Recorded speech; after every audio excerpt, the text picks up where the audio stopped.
Hello and welcome to LNP's The Huddle. I'm Tim Gross, joined here by John Walk and our staff prediction winner through the regular season, Laura Thompson. I forgot to mention that in the first week of the playoffs, but it's week 2 in the playoffs, district quarterfinals. We're going to talk about 3 games. We'll talk about East Pennsboro at Manheim Central, talk about Manheim Township and Hempfield, and the big one, LampeterStrasburg at Solanco in a AAA quarterfinal.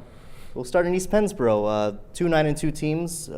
They both seem to be working pretty well. Both won big in round 1. How do you think that one goes? Yeah, Manheim Central is a team where you can't really look at the stats and kind of make a prediction. They're not a paper team, I guess is what I'm saying. They're a team that's experienced at this type of level, this point in the year. But I don't know. I've kind of gone back and I still have looked at their numbers, even saying that in the last 6 games, Manheim Central has had 10 turnovers. And you look at East Pennsboro, that's a team with a brutal schedule. 8 of their 11 teams that they played this year were plus 500. I think 6 of them were playoff contenders as well. So they've been battle tested. And I don't know, I just think East Pennsboro, they come in, these are 2 offenses that are very well balanced, but I like East Pennsboro a lot more as far as the numbers are concerned. Quarterback Kyle Purnell has 1,500 passing yards, 20 touchdowns, plus they have 2 running backs that have combined for over 2,000 yards rushing. I just like what East Pennsboro has, and I think this is going to be it for Manheim Central. How about you, Laura? Well, I think, as you said, on paper, these teams are very, very evenly matched. According to Max Preps, Central is ranked number 77 in the state, and East Pennsboro is right behind them at number 81. I agree with what you said about East Pennsboro's offense, but I kind of like Manheim Central's defense going up against them. East Pennsboro is going to want to throw the ball, and the Barons are going to be in their faces when they do. So I'm actually sticking with the Barons on this one. I'm going to agree with John. I think East Pennsboro might be able to throw the ball on Central. Lancaster Catholic did it against Manheim Central, almost beat them earlier in the season, and LS could throw on Central, and that turned out to be a big win for the Pioneers. So I think if East Pennsboro can get in a rhythm at the passing game, I think it's going to be tough for Central to overcome that. I'm going to pick East Pennsboro. Moving to a quad A quarterfinal and a rematch between Hempfield and Manheim Township. They played in week 10, the season finale.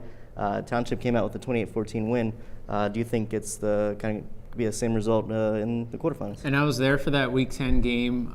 Quarterback Eric Benjamin, he had 3 receivers, Kate Dubicki, John Stutz, and who's the other one that I'm forgetting? I can't think of his name now, but anyway, the Manheim Township passing game was unstoppable. As we progress here in the playoffs, I think really the only thing that's going to slow down Manheim Township is maybe the weather, because they don't have much of a running game. So if it's raining or if it's really windy and it takes away the passing game for Benjamin, then I don't think Township will have much offensively. So my prediction for this game comes down to the weather forecast. I was told by a colleague of mine it's supposed to be in the 50s, barely any wind, there's no rain in the forecast. So for now, I'm going to take Manheim Township this Friday.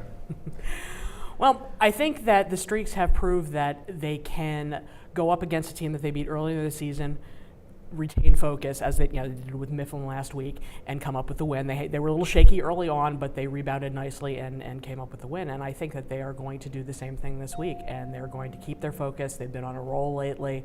Benjamin has looked fabulous, and I will be sticking with the Streaks this week myself. I agree with you guys. I think Hempfield's gotten tripped up in the quarterfinals the past 2 years. It just seems like no matter what they do, they can't get over that hump. And they lost in triple overtime last year. And I just think Manheim Township is not the team you want to go up against if you want to try to reverse your fortunes with that. So I'm going to stick with the Blue Streaks for there. And finally, a Section 2 rematch, AAA quarterfinal between Solanco and LampeterStrasburg. The Mules won the Week 4 matchup between the 2 teams, 42-14. Ellis has kind of been wanting the rematch for a long time. Who do you give the advantage to in this one? Right, and this is a big rivalry game. We said last week that LS really wanted this one, and I think they're going to, there's no lack of motivation for LS coming into this one. That matchup back in Week 4 it was, LS quarterback Bear Shank, he only had 8 pass attempts. Laura said he wasn't healthy that game.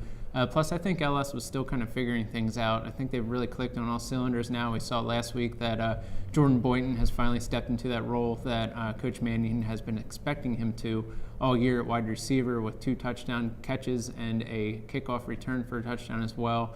I just like the Pioneers in this one. It's going to be a close one. It's going to be a battle, but I'm taking LS. Well, you think you know the script in this one. You know what Solanco is going to do. They're going to do what they always do and what they've done so well all season long. They're going to give the ball to Hassel. They're going to give the ball to Gazawa. They're going to give the ball to Darren Weary. Or Noah McCardle is going to keep it for himself. They're going to run it. Their line is going to open big holes, and they're going to hit them. But the difference is Bearshank is healthy. They have J.B. Boynton back. When they met in week 4, J.B. still had a cast on his wrist, and he's really come on lately. And as John Mannion said going into this game, his players do not lack for motivation in this one. So I'm actually going to agree with you and pick LS this week myself. I'll go with Solanco on this one. I saw them last week. They went up against a throwing team in Shippensburg, and obviously the weather played a huge factor in that. Really took Shippensburg passing game out of the game completely. But I just think Solanco has just been locked in, and they're not less motivated than LampeterStrasburg for this one. I don't think so. So I don't think that I think those kind of cancel each other out. And Solanco, they've been doing it all year. They had the setback against Manheim Central. I think maybe if they'd gone into this undefeated, maybe they'd be a little less focused, maybe needing to be humbled a little bit more. But they were humbled in week 10, and I think that's going to play into the way they approach this game. So those are our picks. Follow us on Facebook and Twitter, and be sure to catch all our coverage on Lancaster Online throughout the weekend. Thanks, everyone.